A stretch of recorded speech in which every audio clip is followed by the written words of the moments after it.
Hey you guys, and welcome to this episode of the Happy Knitting Podcast. My name is Julia and I'm coming to you from Germany. Today is Sunday the 5th of November 2017.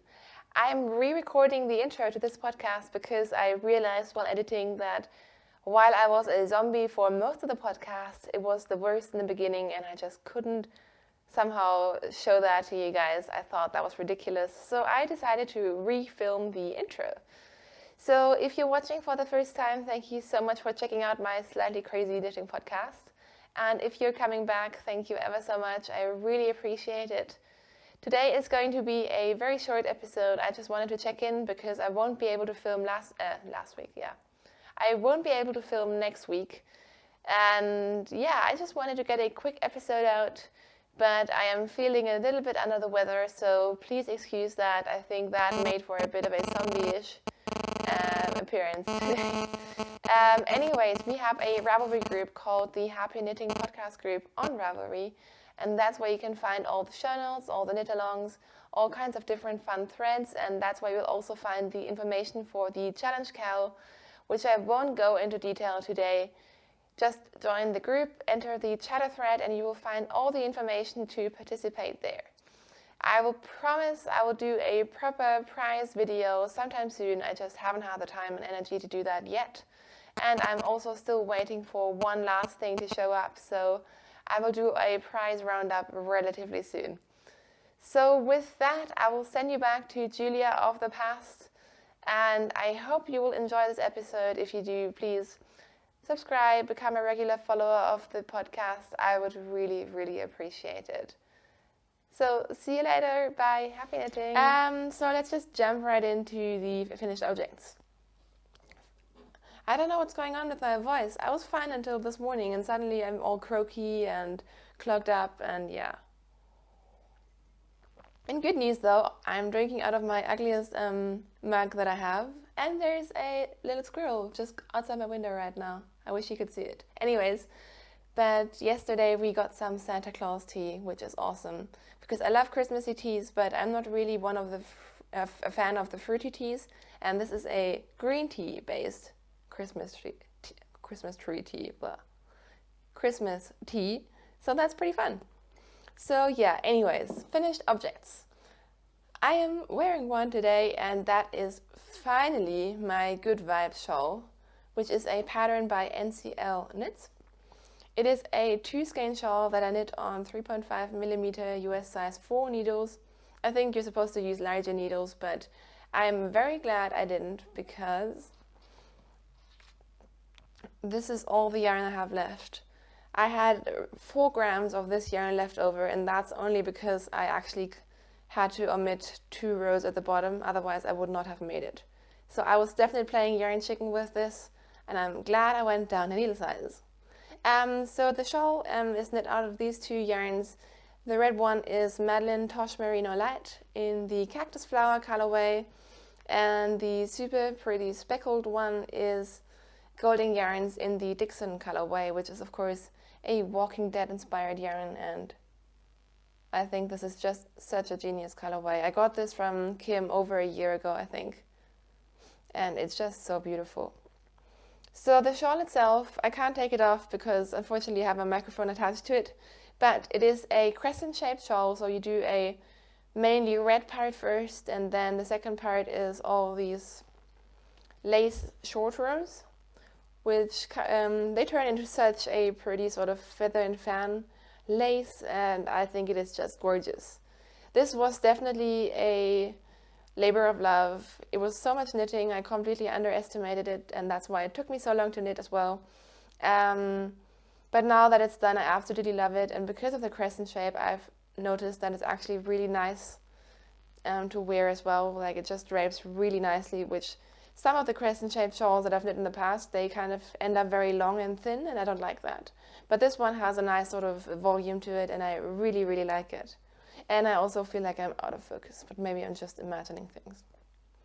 I'm looking like a ghost today just because of the lighting. I don't really know how to fix that unless I hold up my hands like that.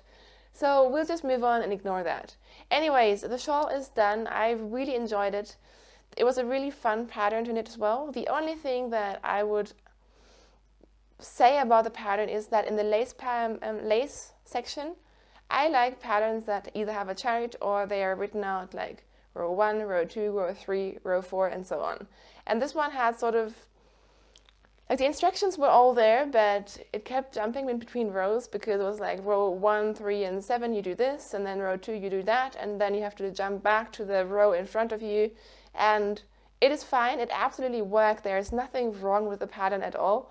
I just sometimes with these things, if you just write it out completely, it would be a lot easier. And it's just easier to mark where you're at if you're stopping in between repeats and so on. But yeah, I really enjoyed the pattern and I'm so glad to have this done. I feel like this color combination I'm going to wear a lot. And I'm kind of shawled out now. I think I'm done with shawls for a while, which is absolutely fine because all I want to knit on at the moment are sweaters and socks. So yeah, and actually that's not true. There's one other thing that I really want to knit more of, and that is also my second finished object, which I have stuck here. There we go. So the second thing I finished were, of course, my pumpkin spice mittens. I'm so excited about these. These were my contribution to the challenge knit along that I'm hosting right now, because I really wanted to get better at color work. I've done color work once before, but I didn't really consider myself good at color work after that. So I cast on these pumpkin spice mittens by Ellie, who has the Skein-Deer Knits podcast. It is a fingering weight stranded color work mitten pattern. It is supposed to be a proper mitten, but I modified it a little bit to be a sort of very, very long fingerless mitten. And I had the first one finished last week, and I just flew through the second mitten. It just went so fast. I think I did the entire thing in like 2 days. And oh my gosh, I love it so much. So they do fit, and because they're stranded color work, they are super, super warm. I love the effect that it has. I feel like my second mitten is already much better than the first one, and with blocking, I'm actually really impressed with the results. I mean, I know they are not perfect, but I'm really, really happy with how these turned out, and now I feel like I can actually say I can do color work, and I want to do all the color work now. How fun are these little pumpkins? How can I show them to you? They're so cute, and I love the effect of the inverse colors, I guess. I do say I prefer the look of the light one with the dark contrast color for some reason, but I am just so over the moon with these, and like you can see, my fingers do stick out, but I made them quite long, so if I'm going to somewhere really, really cold, I can just kind of cozy up and they will still be really warm, but I can still use my phone, I can still count money, because when I'm going somewhere, most of the time, you know, I'm going on the tube or I'm buying something, or, you know, I just need my fingers and I can't take my mitts off all the time. So these are done. I knit them on 2.5mm US size 1.5 needles, except for the cuffs, which were on a US size 1, US size 1, 2.0mm needles. And in terms of my modification, I just stopped, I think after row 49 of the pattern. I just did 10 rows of 2x2 rib at the top, and I did the same thing for the thumb gusset. So I am just over the moon with these, and I keep saying the same thing, so I'm going to stop. The yarn that I used for these is Drops Nord, which is a new fingering weight. I think it's a wool, alpaca, and polyamide blend by Drops. I think the colorways were number 7 and 17, but I'm not 100% sure, but I will link it in my project page for sure. If you do want to see my floats, which apparently is a thing, I have woven in all the ends, which was a lot of work, but this is what my floats look like. And I think overall I did really, really well. I had no idea at the beginning, and now I know how to carry my floats, I'll carry my yarns, and yeah, I'm really, really happy with these. So those are my 2 finished objects for this week, and this stupid lighting is still annoying me. Let's move into works in progress, and I, like I said, only have 2 to show you today. So the first project that I did some kind of work on were my Halloween socks. My second Halloween socks for this year, I already knit a pair, I think in September. And these I cast on just before Halloween, I think. I'm not quite sure, while watching Stranger Things anyways. This yarn is from Giddy Yarns, who is Helen. She's a UK-based indie dyer, and this colorway is called Spooktacular, which I think is awesome. And I'm knitting the Minecraft sock pattern, which is a free pattern on Ravelry. I can't think of the designer's name, but it's just a really fun textured sock pattern. And last week I was, I think, about halfway down the leg. And as you can see, I've now done the heel and I am actually on the toe decreases. So the first sock is almost done. I haven't really been knitting on my socks that much lately. I've just been preoccupied with the second whip that I'm going to show you in a second. But it feels good to be getting back into these socks, and I can't wait to have these done. This is a 64 stitch sock. It's going to be for me, and I'm using US size 1, 2.25 millimeter higher sharps, by the way. Talking about socks really quick, last week I announced that I was thinking about doing sort of like a review about commercial sock yarns, and you guys seem to be really interested in that.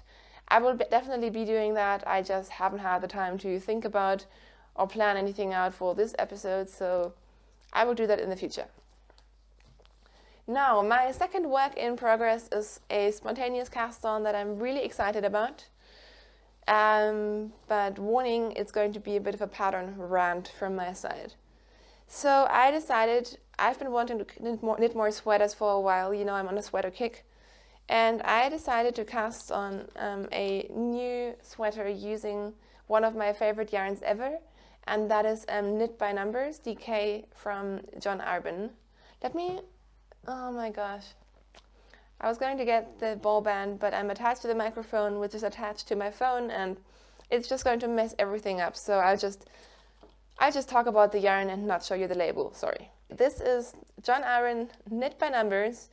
I will put the colorway in the down bar or in the show notes. It's a DK weight yarn. It is really, really beautiful. I knit a hat that I was actually wearing on last week's podcast out of the same base, and sort of to test drive the yarn, and I've been wearing that and washing that a lot, and I really liked how the yarn held up, so I got a sweaters quantity a couple of months back, and I have 4 skeins of this, and I decided to cast on for a sweater. And the sweater pattern that I chose is a French sweater pattern called the Ombre sweater, I believe. And that is a top-down sweater, a cardigan, I should say. An open front cardigan with a attached shawl, attached collar. So I cast on this pattern and I really like the look of it. I really like the finished objects, but I will say I hate the pattern. I thought it was not a very well written pattern. I am thinking it is probably just the English pattern that has flaws, or maybe I'm just really stupid. I'm not quite sure.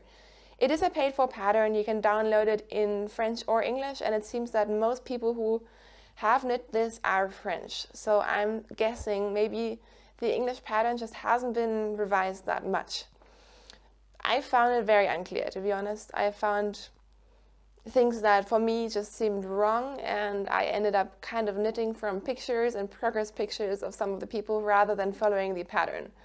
So I love the sweater. I think I'm going to really like the end result, but if you're a new sweater knitter, I'm not sure if I would recommend the pattern. I'm not super impressed by it. I'm really sorry to say that, because I hate ranting about bad things on the podcast, but yeah, that's just my opinion on the pattern. I know that people put a lot of work into it, and I think the design of it is really smart.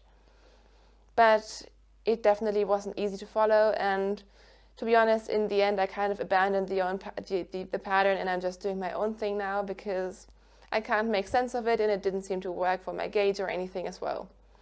So, pattern rant over. What I've done is you cast on for the collar, and then after you pick up stitches and knit downwards, and now I have split for the sleeves, and I'm just knitting on the body. And the really smart thing, which makes it lie really well and drape really well, I think, is the way that the sleeve and the body connect. I'm not going to go into any details, but I think it's going to look really pretty, and the construction of it I think is really cool.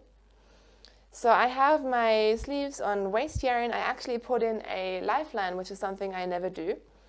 But with this, I was so unsure about the whole thing that I actually put in a lifeline, and I think I would have cried had it not worked out. But the sweater seems to be going okay now, so I'm very, very, very relieved about that. Thing is, with this pattern also, I had to cut my yarn quite a few times just based on the construction, and every time I cut it, it just hurt me so much, because I'm like, what if I want to unravel it? And cutting into my yarn always hurts me, because yeah, I know I can still reattach it, and even if it doesn't work out, I just have a few more skeins. But cutting the yarn was tough. But anyways, I have tried it on multiple times now, and now I feel like I'm definitely on the right track. So I have even woven in all of my ends now, so I don't have a million things hanging from it. And yeah, I'm just knitting down the body of it now. The yarn, once again, is just beautiful.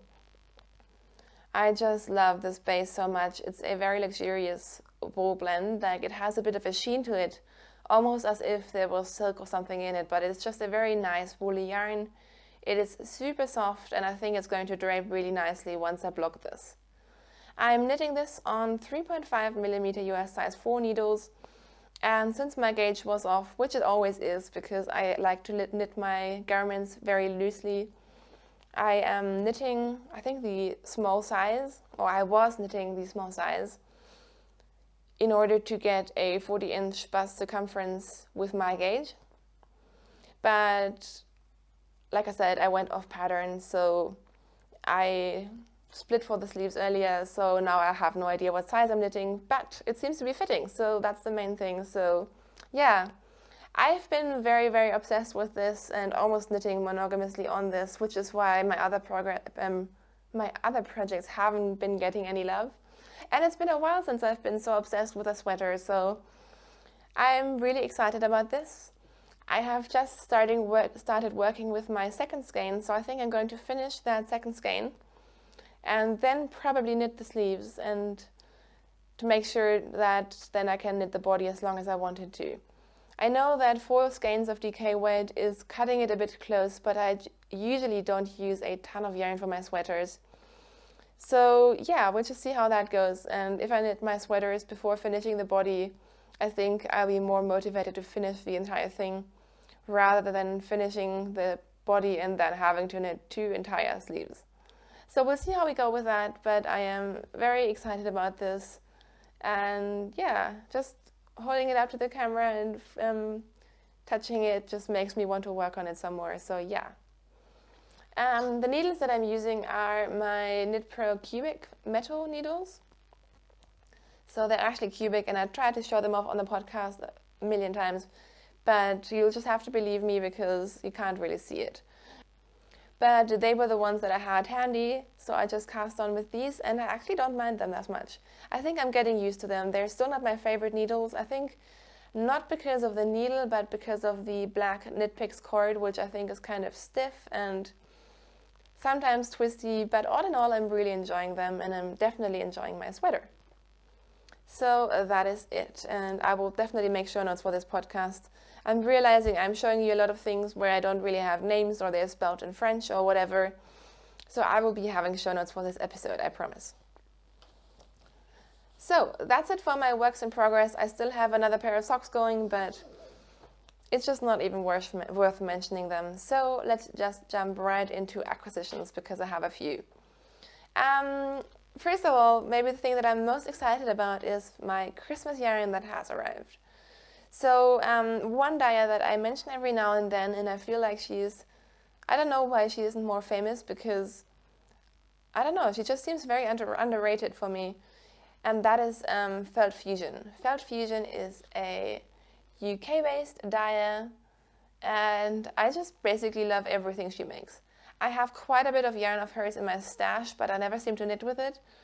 Not because I don't like it, but because it's just so pretty. Anyways, she came out with a few Christmas colorways, and this one just spoke to me, so I pre-ordered this about, I don't know, a month ago or something. This is the colorway Who Will, and she had this on a lot of bases, and I chose her High Twist Superwash Merino and Nylon base. This is my favorite base of hers. She has a normal merino nylon, which is also nice, but I just really love this High Twist base, and you can see the twist in it. It's just a beautiful yarn, and I think her colors show up really vibrantly on this base as well. So I am just so excited about this. These will definitely become Christmas socks for me. Not sure if I'll knit them before Christmas or if they might be my Christmas cast on. Safe to say, I love this so much. When I got it yesterday, I may have gone onto her website and ordered a whole bunch more. The thing is, she used to have an Etsy store, and now she has her own website. And I think she used to do a lot more pre-orders and stuff. But when I checked her website last night, she had so much stock in there already, which was ready to ship. So I just kind of went nuts, and I would definitely recommend her if you haven't tried her before. Like I said, it's a mystery to me why she isn't more popular. I found out about her through Little Bobbins with Danny. I'm sure you know her podcast, and yeah, I'm super excited about this. The next thing that arrived is my Nicole C. Mendes Yarn Club. It's her self-strapping club, and if you haven't received yours, please look away. This is her card. She's based in Germany, and she's mostly famous for her self-strapping yarn. And the colorway for this month was the last one from my club, and it's this one. So this is again self-strapping. It's shades of pinks and purples and yellow. It is called Autumn Flowers. And yeah, I think it's quite nice. I've done 2 of her clubs now, so I now have received 6. This is my 6th skein of her yarn. And I feel like now I'm kind of set on self-strapping yarns for a while. I now have a big batch of them ready to be knit up. And sadly, so far I've knit 3 of her colorways up. And somehow they always turn into gift socks. I'm not sure why, because they're beautiful, but I never knit them for myself. So maybe one of these days I need to knit a pair of self-strapping socks for myself and just keep them rather than end up giving them away. But yeah, this is really pretty. I think it's a fun colorway, and no matter if they're going to be gifts or maybe for myself, it's going to be a fun pair of self-strapping socks. The last acquisitions that I have come from a shopping trip that Kai and I did yesterday. We hit a yarn store mostly because Kai wants a hat. I knit him a hat about a year ago, and he wears it all the time, and it's looking a bit... It's okay, but it's just pilling a lot and not looking as pretty as it once has. So I offered him to knit him another hat, and this is what we picked. You might recognize this yarn because this is a very similar yarn to the one that I raved about last week. Last week I was talking about the online merino nylon sock yarn that I tried and really enjoyed. And this is also by online, the same company, but this is their silk color range. So it is another sock yarn of theirs, but it is a 55% wool, 25% polyamide, and 20% silk yarn. And it is really nice. I found this at a local yarn store here in Munich, and it was quite affordable, so we picked up this colorway for Kai for his hat. I think this is going to go really nicely with his black coat. It's just a really nice businessy shade and perfect for a hat. And this is colorway number 2046. And of course I had to pick myself a skein up as well because I really want to try this for socks. So this is again the same base. There is silk merino sock blend, and this is colorway number 2173. And aren't these colors just so beautiful? I thought this would be a perfect pattern sock. It is stunning. And because of the silk and merino, this has such a beautiful sheen to it. It looks like a super durable yet beautiful yarn, and like I said, it was very affordable as well. So we picked these up, and I'm super excited about these, and that is thankfully the last of my acquisitions for this week. I think I'll just end this with a big thank you to you guys for watching my podcast, for continuing to support me on my crafting journey and just in general. I really enjoy talking to you guys. I really appreciate the conversation and the chatter that's going on in the Ravelry group or on YouTube, on Instagram. So until I see you again, thank you so much for watching. Have a great weekend, have a great week filled with lots of nitty stuff, and I will see you soon. Bye!